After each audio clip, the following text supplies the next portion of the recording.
Matrimonial website ద్వారా వివాహం కుదిరింది. రెండు కుటుంబాల్లో సంతోషం క్షణాల్లో విషాదంగా మారింది. పెళ్లైన తొలి రాత్రి భార్య శారీరక సంబంధానికి నిరాకరించడంతో ఆగ్రహించిన భర్త సుత్తితో ఆమెపై తీవ్రంగా దాడి చేసి పారిపోయాడు. ఈ దారుణ సంఘటన చెన్నైలో చోటు చేసుకుంది.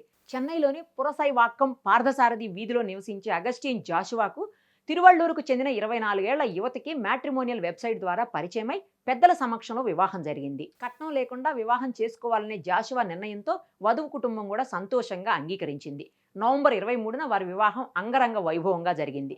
అన్ని ఆచారాలు సాంప్రదాయాలు పూర్తయిన తర్వాత నూతన వధూవరులను జాషువా ఇంటికి తీసుకొచ్చారు. వారిని కుటుంబ సభ్యులు హృదయపూర్వకంగా స్వాగతించారు. వివాహం తర్వాత తొలి రాత్రి వరుడు జాషువా వధువు బెడ్రూమ్లోకి వెళ్లారు.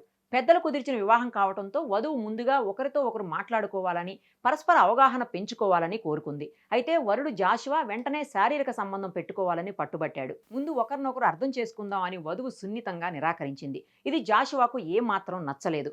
మొండిగా ఉన్న వధువు తీరుతో జాషువాకు కోపం కట్టలు తెంచుకుంది. దీంతో మరో గది నుండి సుత్తి తీసుకొచ్చి భార్యపై దాడికి పాల్పడ్డాడు. తీవ్ర గాయాల పాలైన ఆ వధువు రక్తపు మడుగులో పడిపోయింది. ఆమె చనిపోయిందని భావించిన జాషువా అక్కడి నుంచి పరారయ్యాడు. ఉదయం అత్తమామల గదిలోకి వెళ్లి రక్తపు మడుగులో పడి ఉన్న తమ కోడలను చూసి దిగ్భ్రాంతి చెందారు.